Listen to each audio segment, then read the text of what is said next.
got some motherfucking design on right now.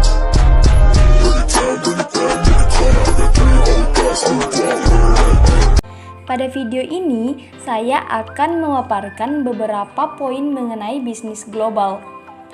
Berbicara mengenai bisnis global, seiring dengan semakin matangnya pasar domestik dan melambatnya pertumbuhan penjualan, maka perusahaan-perusahaan di setiap industri akan menyadari meningkatnya arti penting pengembangan bisnis di negara-negara lain.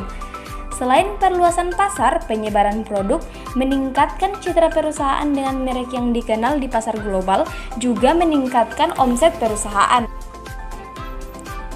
Nah, pada poin pertama, apa itu bisnis global?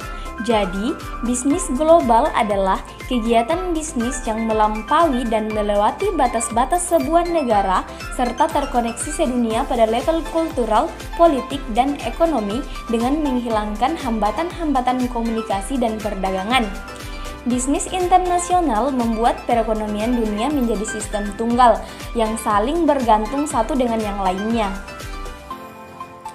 Ada beberapa karakteristik bisnis global, yaitu yang pertama, bisnis dilakukan oleh penduduk suatu negara dengan penduduk negara lain atas dasar kesepakatan bersama. Kedua, pembeli dan penjual terpisah atas batas-batas negara.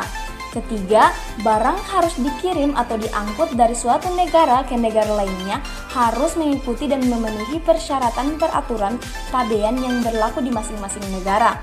Keempat, bisnis terjadi karena ada perbedaan keunggulan-keunggulan, baik itu keunggulan absolut, keunggulan komparatif, dan keunggulan bersaing nasional. Dan yang kelima, antara negara yang satu dengan negara lainnya terdapat perbedaan dalam bahasa, mata uang, hukum, dan lain-lain. Poin selanjutnya yaitu faktor pendorong bisnis global. Ada beberapa faktor yang mendorong terjadinya bisnis global, yaitu yang pertama untuk memenuhi kebutuhan barang dan jasa di luar negeri. Kedua, untuk memperoleh manfaat-manfaat tertentu, seperti memperoleh tenaga kerja murah, lebih dekat dengan sumber bahan baku, menghindari hambatan-hambatan perdagangan berupa tarif. Ketiga, keinginan untuk memperoleh keuntungan dan meningkatkan pendapatan negara. Keempat, untuk meningkatkan citra perusahaan di dunia internasional dan domestik. Yang kelima, untuk mengekspor teknologi ke negara-negara terbelakang dalam rangka membuka pasar. Dan yang terakhir, terjadinya era globalisasi sehingga tidak satupun di dunia dapat hidup sendiri. Beberapa kesepakatan antar negara yang memicu perdagangan internasional yaitu NAFTA, Uni Eropa, ASEAN, dan WTO. Ekonomi dunia berputar di 3 pasar, yaitu Amerika Utara, Eropa, dan Asia Pasifik. Poin selanjutnya yaitu keunggulan bersaing. Terjadinya bisnis internasional disebabkan oleh keunggulan bersaing, yaitu pertama keunggulan absolut. Keunggulan absolut yaitu apabila suatu negara dapat memproduksi suatu barang dengan harga yang jauh lebih murah atau kualitas yang lebih tinggi bila dibandingkan dengan negara lain. Kedua, keunggulan komparatif. Keunggulan komparatif yaitu apabila suatu negara dapat memproduksi barang secara lebih efisien atau lebih baik daripada barang-barang lainnya. Yang ketiga, keunggulan bersaing nasional.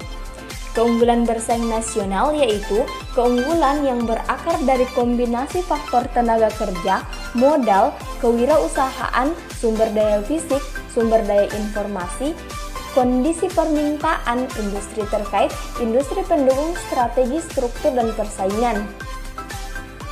Beberapa manfaat dari bisnis internasional yaitu memperoleh barang dan jasa yang tidak dapat diproduksi di dalam negeri, memperoleh keuntungan dari spesialisasi, memperluas pasar industri dalam negeri, dan transfer teknologi modern dan meningkatkan produktivitas. Dalam bisnis internasional, terdapat istilah eksportir dan importir. Eksportir yaitu perusahaan yang mendistribusikan dan menjual produk kepada satu negara asing atau lebih, sedangkan importir yaitu perusahaan yang membeli produksi pasar asing dan kemudian mengimportnya kembali untuk dijual kembali di negaranya. Selanjutnya, di dalam bisnis internasional juga terdapat istilah neraca perdagangan, di mana neraca perdagangan adalah total nilai ekonomi suatu negara dari semua produk yang diimportnya dikurangi total nilai ekonomi dari semua produk yang diekspornya. Bila hasilnya negatif, negara tersebut mengalami defisit, dan bila narasinya positif, maka negara tersebut mengalami surplus nilai perdagangan internasionalnya.